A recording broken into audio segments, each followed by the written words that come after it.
Saludos amigos, bienvenidos a un episodio más de Agrobanca Podcast. El día de hoy tenemos un invitado muy especial. Tenemos con nosotros al director ejecutivo de Intabaco, Iván Hernández. Bienvenido Iván, muchas gracias por acompañarnos. No, gracias a ustedes por darme la oportunidad y esto era algo ya que estaba pendiente Sí, hace unos era un compromiso días, hace era unos un meses compromiso y gracias de verdad por la oportunidad y poder uno decir algo de lo que hacemos y de lo novedoso que ha traído este gobierno al área de tabaco en la República Dominicana. Bueno, Iván, entrando automáticamente en materia, sabemos que usted es ingeniero agrónomo, vinculado totalmente al tema de la producción agrícola. Su familia también está vinculada totalmente a la parte agropecuaria.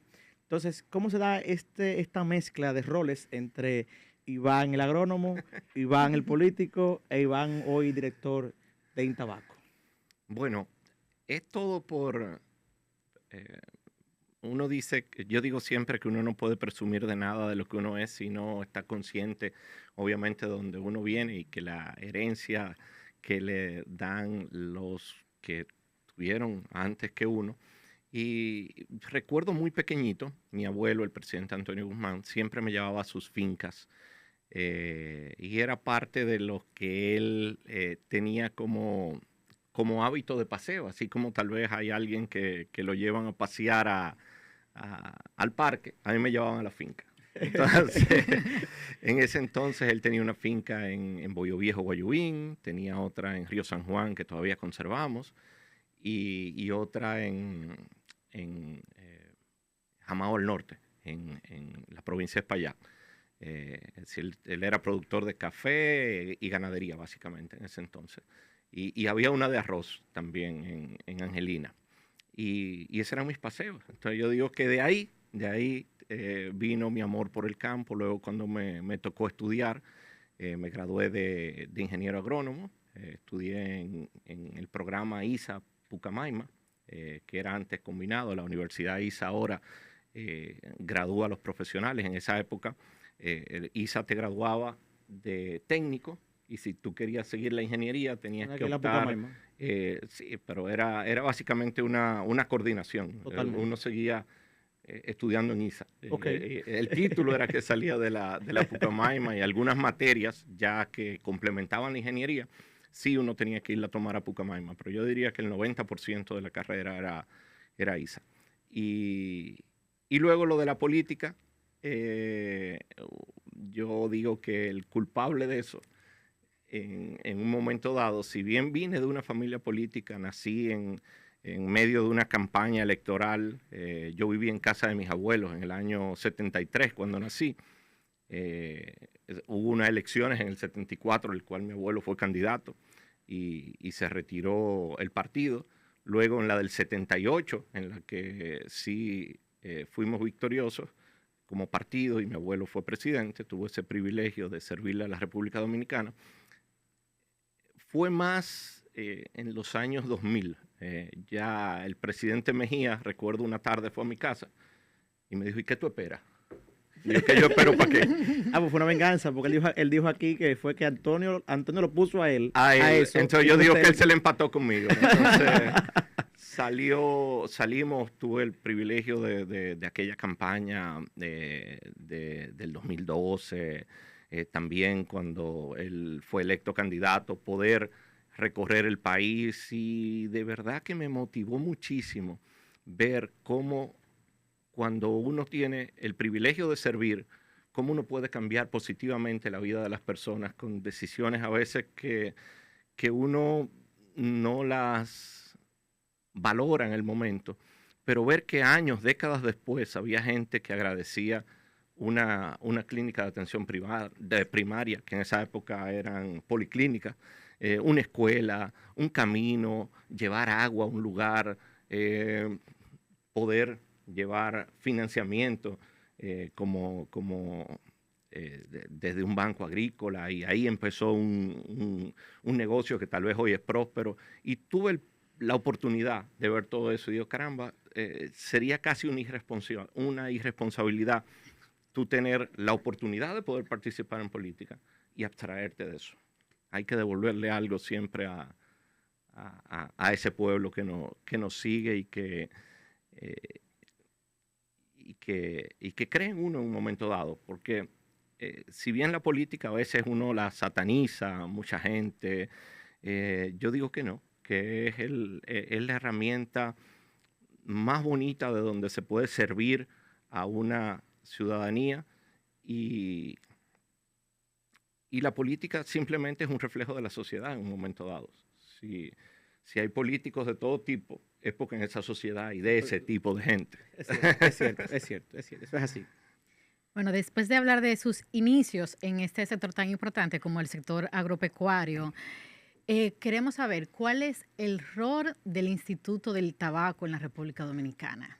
Mira, el Instituto del Tabaco, por su ley, que es que lo conforma, es el órgano que rige, promueve y regula lo que es la producción de tabaco en la República Dominicana. Y nosotros, como Instituto del Tabaco, somos el único instituto del tabaco fuera del de Cuba que existe. Y por eso yo digo que no es casualidad que el país, el sector tabaco, esté tan bien, porque tiene un sector oficial y una institución que vela para que el tabaco se desarrolle con esas normativas. Ahora estamos trabajando, y voy a dar una primicia aquí, Primicia. en la identificación geográfica de tabaco dominicano, que ya la trabajamos con Indocal, la trabajamos también con el sector privado, y todo ese arte que hay, todo ese conocimiento que a veces es empírico, ya va a estar plasmado para que usted, cuando diga, yo quiero fumar o degustar un tabaco dominicano, ya ahí tiene todo lo que debe conllevar para que usted pueda poner la etiqueta de tabaco dominicano. Ahí ese rol también lo vamos a desempeñar como Instituto del Tabaco. Trabajamos con más de 3.000 productores de manera directa, dando asistencia técnica en 14 provincias, básicamente. Zonas también que en este gobierno se han desarrollado, como es la parte de San Juan, Santiago Rodríguez, que si bien otrora era Santiago, en el caso de Santiago Rodríguez era productor de tabaco rubio, que es el tabaco que se usa para cigarrillos, hacía mucho tiempo que no se sembraba y ahora sí se puede. Se puede sembrar. Y hay un grupo ahí de emprendedores, muchachos jóvenes que tienen una cooperativa que de verdad que son un ejemplo para el país.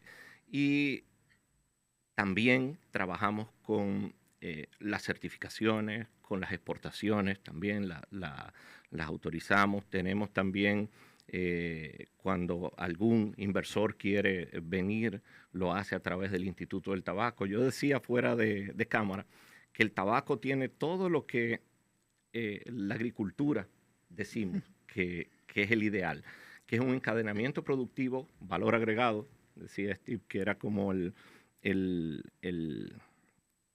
como el chocolate, que aquí, por ejemplo, producimos un cacao fuera de serie, pero no siempre producimos un chocolate, nos lo traen de fuera. Entonces nos venden un cacaíto carísimo. Nosotros mandamos un saco. Y nosotros mandamos un quintal de tabaco, de cacao. En el tabaco no. En el tabaco nosotros aquí lo sembramos en suelo dominicano, con sol dominicano, con agua dominicana, y luego le damos una terminación que en el caso del cigarro premium, que producimos cerca de 200 millones de unidades, son 200 millones de embajadores que hablan bien del país. Y que... Usted dice ahorita, cuando usted piensa en un país europeo como por ejemplo Francia, ¿usted piensa en algún vino? En vino, como decíamos en España, que es famoso por sus quesos, sus jamones. Cuando pensamos en República Dominicana, tabaco. Y fuera nos ven así.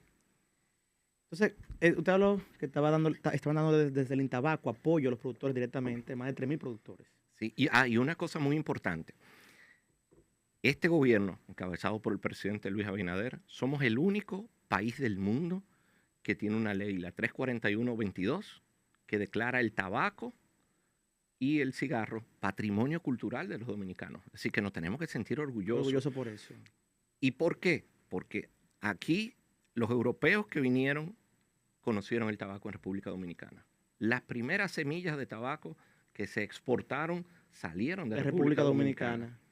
Y en la independencia, en las guerras, por ejemplo, la del 30 de marzo, la batalla del 30 de marzo que se consolidó con Duvergé, está los andulleros. Todavía hay una división del ejército que se llama los andulleros. Y es los andulleros porque hacen el tabaco.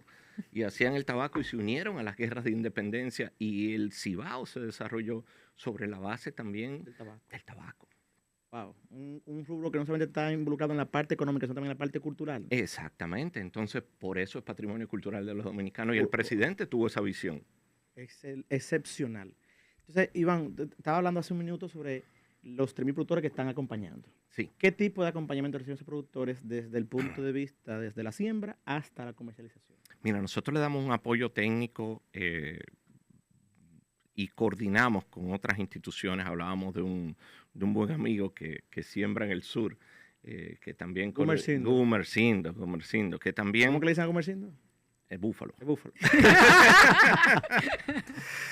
Que nosotros acompañamos a los productores en la siembra, en gestionar con el Banco Agrícola, también en temas de riego con el amigo Claudio, pero básicamente le damos también las variedades, le damos semillas, le damos plántulas. Este año dimos cerca de 10 millones de plántulas a productores, la vendimos también una parte a precio de, vamos a decir, a precio de costo. ¿Y por qué? Porque eso, con una buena semilla y una buena plántula, garantizamos una calidad. Y ya tenemos un nombre en el país, en el mundo, que tenemos que conservar esa calidad. Y el tabaco también es regido a nivel mundial por Coresta, que es la que indica cuáles productos se pueden usar, cuáles no, cuáles sí, porque al final el tabaco no se come, pero el tabaco va a la boca. Sí, entonces sí. deben ser productos que tengan una carencia indicada y todo el tabaco tiene un manual que nosotros desde el instituto lo acompañamos, y no solamente trabajamos con los productores, sino luego también con la parte del curado, porque el tabaco también tiene una particularidad, a diferencia de muchos otros rubros agropecuarios, que a la hora de la cosecha ya termina, ¿no? El tabaco dura 70 días en cosecharse, pero luego dura 50, 60, dependiendo, en una casa de curado. Y luego que usted lo baja de la casa de curado, entonces viene la clasificación y viene todo el proceso que lleva esa hoja para entonces poderlo volver un cigarro. Todo un proceso. Y a veces, para los cigarros que degustamos hoy, ese tabaco se sembró hace 2 o 3 años. Es una cosa de la vida. Es así. Y entonces una pregunta, hay un señor, así mismo como tú estás diciendo ahora sobre el tema de la importancia que tiene el tabaco, en el sentido de la parte económica, en la parte cultural. Hay un señor que no recuerdo su nombre, creo que él era vicepresidente o secretario de la Asociación de Tabacaleros. Un señor que estuvo en el Cigar Fest el año pasado. Me estaba dando un discurso, el año pasado o antepasado creo que era, un discurso sobre que el tabaco es la cura a la mayor enfermedad de la humanidad, que es el estrés. El estrés, la Sí, depresión. creo que es el señor Lito Gómez, Creo que presidente sí. de ProCigar, Creo que él que es de productores de cigarros de la República Dominicana. Creo que Así es como tenemos al amigo Radamés Rodríguez, que es de ADOCITAP, Asociación Dominicana de Cigarros y Tabaco. Son las dos grandes asociaciones que reúnen los grandes fabricantes del país. Cuando digo grandes, no necesariamente en tamaño de volumen, sino en el tabaco también. Todo lo que hacen son...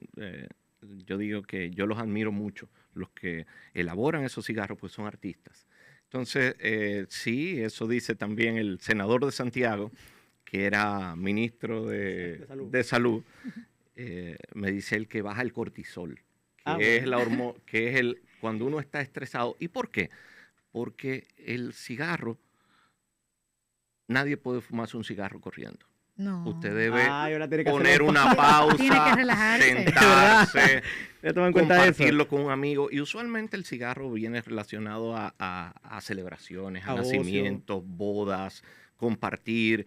Y usted nunca ha visto que en un cigar club, que es donde se comparten los cigarros, se arma un pleito. Es verdad. La gente está tranquila. Es verdad, no hay problema. Ahí no hay problema. Ahí la gente está en relax. Es cierto, es cierto. Entonces, por eso es que Don Lito dice eso. Y sí, el tabaco en un momento dado fue muy, vamos a decir, cuestionado, se decían muchas cosas, pero por eso también parte de la misión del instituto, es decir, todo lo bueno que genera, que son divisas para el país, turismo genera, tenemos más de 40.000 empleos en Zona Franca directos.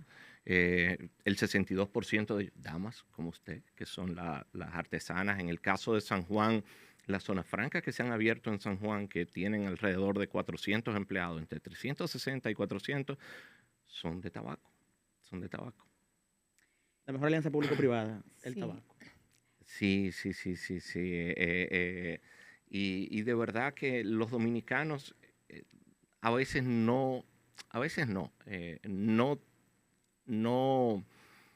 valoramos ese producto que nos ha hecho tan famoso a nivel mundial en el mundo. Me dice el presidente Abinader que cada vez que él va a un lugar a reunirse con otro jefe de Estado, a ver, le preguntan por el tabaco.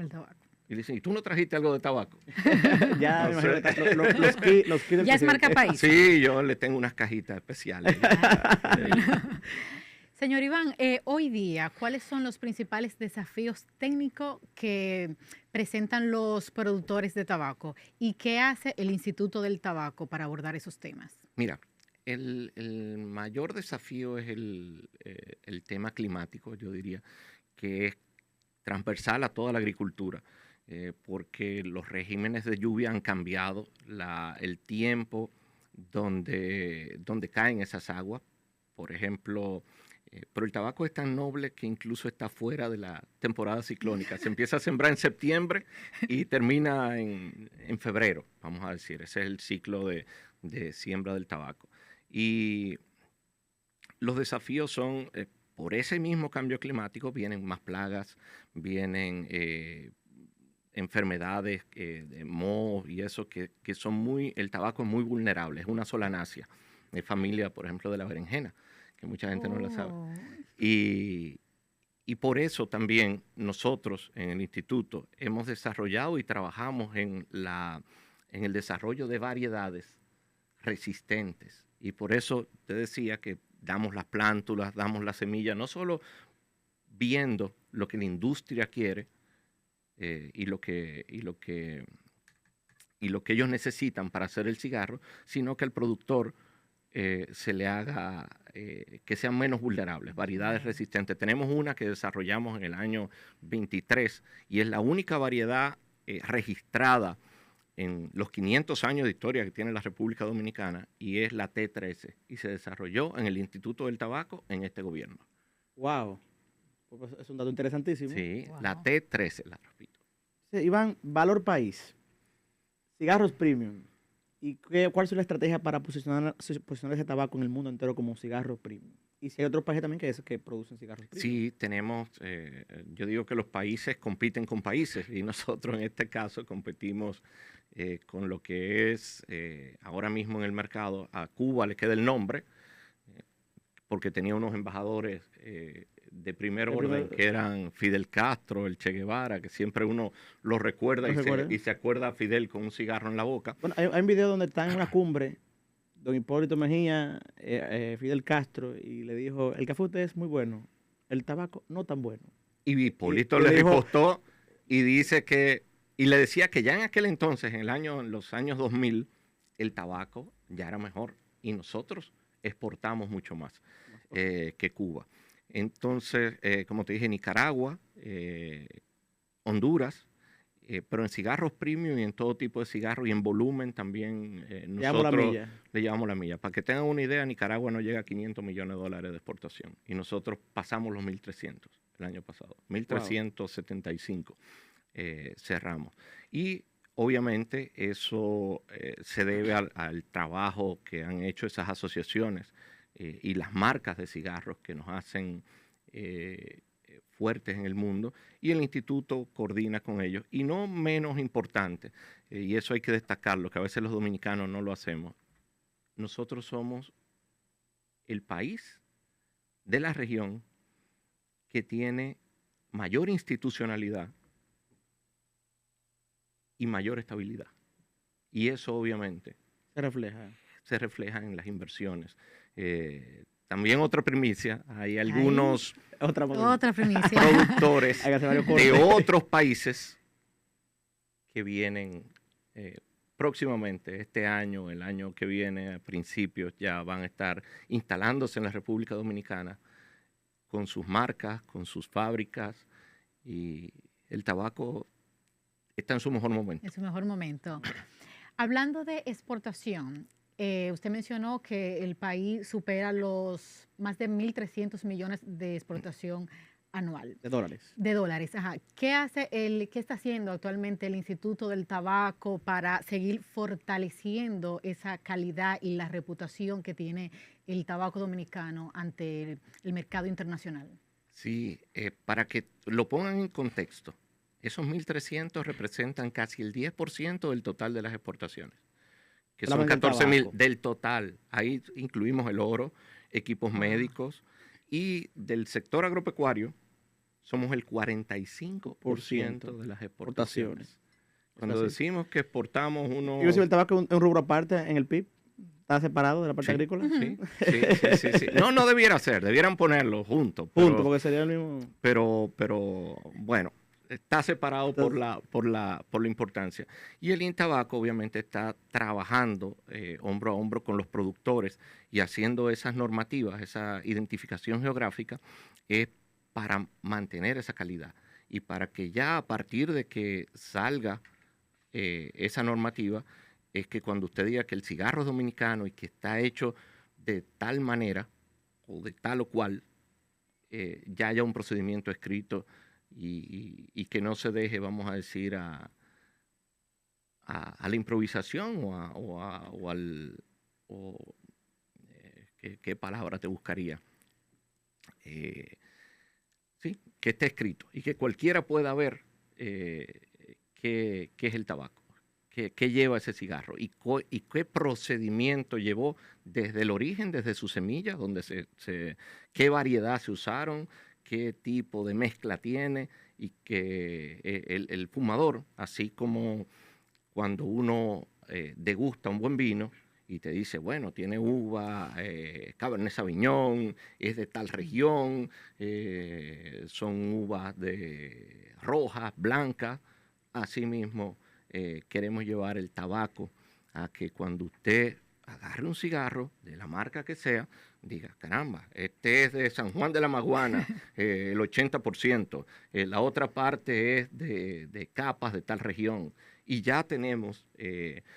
como hablábamos fuera de cámara, cigarros, y los cigarros más famosos y los más valorados en el mundo son de 100% tabaco dominicano, incluyendo la capa. Incluyendo la capa. Incluyendo la capa. Wow, pero eso es interesante porque según te entiendo, importamos mucha capa. Pero... Sí, importamos todavía y también exportamos materia prima, porque el tabaco es un tema de mezcla. De mezcla, ok.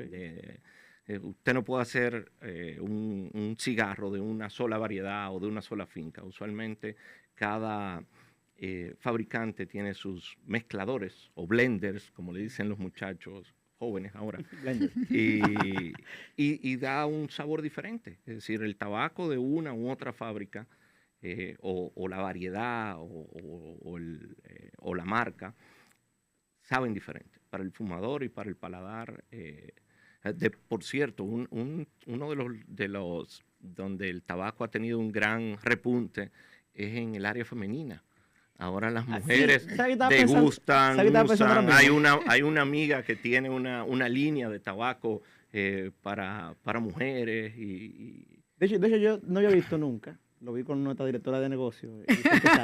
Éramos fumando tabaco y se veía, yo la vi tan elegante porque eso tiene hasta un estilo. Hay un curso para aprender a fumar cigarro. Cómo se agarra, cómo se degusta. Y es toda una cultura. Una cultura, es cierto. Me recomendaron uno que sabe a vainilla. Te recomendaron me recomendó uno que sabe a vainilla. Iván, saliendo un poquito del tema para luego retomarlo, en la parte de la institucionalidad, yo quiero que usted me describa esta foto ese día y qué significa para usted. Wow.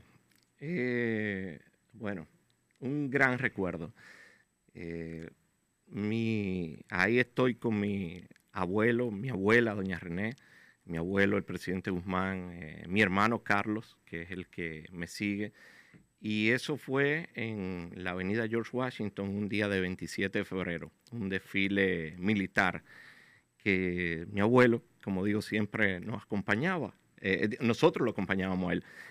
Y yo decía ahorita de las visitas a la finca, ya obviamente cuando él fue presidente y se limitaban las visitas a la finca, no eran tan frecuentes como antes. Entonces parte de las visitas sí eran ya desfiles y tal vez en el momento yo no me daba cuenta de qué representaba eso, o no, tal vez no me daba cuenta. Yo conocí un abuelito fuera de serie en lo familiar, un familiar cercano, podía dormir con él, aún siendo presidente, y con ese tamaño que tengo ahí, que ya era bastante grandecito. Y luego fue que me di cuenta, después ya que no lo tenía, por lo que representó y lo que representó este país, que fue el regreso de la democracia, de las libertades públicas en este país, la trajo don Antonio. Y una cosa muy importante, yo recuerdo pequeño el trauma que fueron esas elecciones. Fueron unas elecciones que invito a la población que lo lea, y no es como es ahora, que yo te digo, tú votaste, mira, mañana hay que ir a votar. Las elecciones no eran así. Fueron las primeras elecciones que hubo un traspaso de mando de un presidente a otro. Las primeras en la historia de la República Dominicana. Si nos vamos atrás, las del 74 fueron unas elecciones que el principal partido de oposición se retiró. Veníamos del 70, ganó el mismo presidente, no hubo nadie que era el presidente Balaguer. En el 65 vinimos de una revolución, en el 66. Luego era Trujillo, luego era Horacio Vázquez, antes. Y el primer traspaso de mando de un presidente a otro, como lo conocemos hoy, fue en ese entonces. Y el famoso decreto también de las Fuerzas Armadas, que eso fue también Y mi abuelo logró también hacer unas elecciones que ganó otro presidente, y las elecciones no fueron traumáticas. Y de ahí en adelante es que nosotros podemos tener alternabilidad en el poder, y que las elecciones no sean un tema de que hay que trancarse, de que hay que comprar comida para 3 días, o para 3 meses, wow, y después ver qué va a pasar. Uno se ríe ahora, pero eso debe ser. Y atrinchérate, exactamente. Bueno, nosotros inclusive como niños,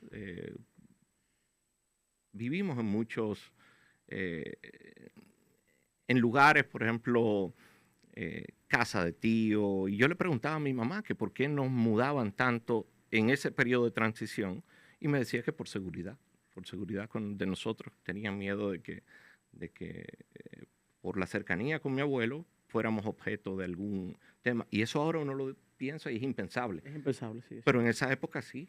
Era algo pasaba. Más cotidiano y normal. Y el ahora ir a un meeting, como hemos ido todos, o ir a una caravana, tú no tienes tema, pero antes no, antes era bajo tiro, bajo piedra, uno temía por su integridad. Volviendo ya entonces otra vez a Agrobanca al tabaco. Pero gracias por la pregunta, de verdad. No, realmente nosotros estábamos ayer stalkeando, echando las redes, pidiendo información a gente. Y un amigo suyo que mandó esa foto fue Arturo Bisonó, que mandó la foto. No me digas. Arturo mandó la foto. Un saludo a Arturo. Lo tiré para adelante. Bueno, saludos para Arturo, y que lo esperamos aquí también. Sí. Uno de los jóvenes que tiene la agricultura dominicana, y que Arturo ha sido de los que también ha visto y le enseña a las nuevas generaciones que la agricultura también es un desafío, en el sentido de que, y que tiene tecnología. Agricultura de precisión. Exactamente, georreferenciación, análisis de suelo, y que toda la tecnología que hoy existe, hasta la inteligencia artificial, se puede aplicar a la agricultura. Y Arturo es pionero en eso. De hecho, me estaba llamando la semana pasada para ayudarme. Oye, bien, él trabaja en el FIDA, pero para ayudarme nosotros en proyectos especiales a georreferenciar los casos del programa Campo Joven. No, pero mándame eso, que yo lo hago. Entonces, igual tiene una vocación de servicio que no la pierdas nunca, Arturo. Sí. Entonces, financiamiento más articulación. ¿Qué tan cercana es la relación del Banco Agrícola con el tabaco y el Banco Agrícola con los tabaqueros? Bueno, es la columna vertebral, porque y tiene una, una ventaja, porque yo decía que el tabaco es por contrato, porque nadie se le ocurre sembrar tabaco a ver qué voy a hacer con A él. ver qué pasa. No. Usted se para ahí enfrente con un camión de hojas de tabaco y posiblemente muera de viejo y no lo vea. No la, Si no no la- no la tiene están quien- buscando. No es como los plátanos, no es como el arroz, no es como la yuca, que usted lo lleva a un mercado y Se alguien se vende. lo compra. Alguien se lo compra. Porque, bueno, pero el tabaco no. El tabaco usted tiene que saber a quién usted se lo va a vender. Antes de sembrar. Antes de, porque no sirve para otra cosa que no sea para quemarlo. Y con esa ventaja que nosotros tenemos de contratos y de mercados, el Banco Agrícola ha jugado un rol importantísimo en lo que es el desarrollo del tabaco. Y para que vean cómo ha funcionado esa articulación del gobierno, simplemente hay que ver las cifras. Nosotros en el año 2019 sembrábamos menos de 100,000 tareas de tabaco. El año pasado cerramos con 135,000. Aumentamos 35,000 tareas más. Que es un 40%, porque eran como 95, 90, y tenemos un 45% más. En exportaciones no llegábamos a los 1,000 millones y ya pasamos de los 1,300 millones. 300. y creciendo. Y creciendo. Y creciendo. Entonces, de hecho, el primer trimestre del año, uno de los rubros que crecieron fue el tabaco. El tabaco creció 19 millones de dólares en un trimestre. Wow. En un trimestre. Interesante. Que ya era difícil. Yo me sorprendo cada día de cómo es el tabaco y cómo lo llevan esos cultivadores con la pasión, y también los fabricantes, cómo arman ese rubro con esa pasión, y como digo, que nos hace tan diferentes en el mundo y que nos hace sentir orgullosos de ser dominicanos. Una pregunta, Iván. Ahora me nace la curiosidad ahora saber. Cuando van a esas ferias, turismo va a esas ferias, ¿no mandan una presentación de tabaco siempre? Sí, hemos estado en Fitur, ahora estuvimos en el PCA, que el PCA es Premium Cigar Association de Estados Unidos, y el Intabaco por primera vez participó, y Turismo hizo una fiesta dominicana en Nueva Orleans, donde el centro de todo fue el tabaco. Interesantísimo. Entonces, esa vinculación también, y esos millones de turistas, y en cada feria internacional está el tabaco presente, porque es lo que digo, ante los ojos del mundo, nosotros somos tabaco. Así como somos playa, somos uno de los pueblos más contentos que hay, más, vamos a decir, sí, y somos merengue, así somos tabaco también. Iván, ya para concluir, ¿cómo ves el sector tabacalero en los próximos 5 a 10 años? Wow, creciendo, y creciendo con pasos firmes de calidad, con diferenciación, con generando más empleo, generando toda la derrama económica que genera ese tabaco, que no es solamente el tabaco en sí, sino hay que pensar en el diseñador que hace los anillos, en las cajas, que también son una obra de arte, sí, en el que hace el papelito celofán. Es decir, que es un rubro muy importante para los dominicanos. Y vuelvo y digo, cada dominicano debe sacar un ratito de su tiempo y mirar lo que representa el tabaco. No verlo simplemente como, hay un cigarro, o eso no huele bien, o hace daño. No, esa no es la narrativa. La narrativa tiene todo el encadenamiento productivo de prácticamente una semillita que no se ve, que es pequeñita, y termina en una caja hermosa y un cigarro que nos hace famosos en el mundo entero. Ya habíamos terminado, pero dijo don Radamés que estamos exportando 8,000 millones de unidades al año. De cigarros. De cigarros son, cuando yo te dije 200 millones, son 200 millones de esos cigarros premium, que cada uno de esos cigarros pasa por 300 manos para que la gente se ubique. Por eso yo te dije, ese cigarro premium, el tabaco con que está hecho, en el mejor de los casos tiene 3 años de cosechado y luego envejecido, curado, clasificado. Pero hay otra modalidad que son los cigarros mecanizados, que también lo hacemos en Zona Franca, y son 8.000 millones. Yo, cuando me pasaron el número, llegué en tabaco, yo pensé que le habían puesto un 0 de más. Lo volví a pedir a aduana otra vez y me dijeron, sí, son más de 8.000 millones. Y son 8.000 millones de cigarros que hacemos en el mundo. Y uno por cada habitante del planeta. Hay más fábricas que vienen acá, ahora se están instalando, de ese tipo de cigarros que nos hace único en el mundo. Wow. Bueno, pues entonces yo creo que ya con esto, señoras y señores, acabamos esta gran entrevista. Esto fue Agrobanca Podcast y recuerden que solamente sembrando ideas cosechamos oportunidades. Hasta la próxima. Bye.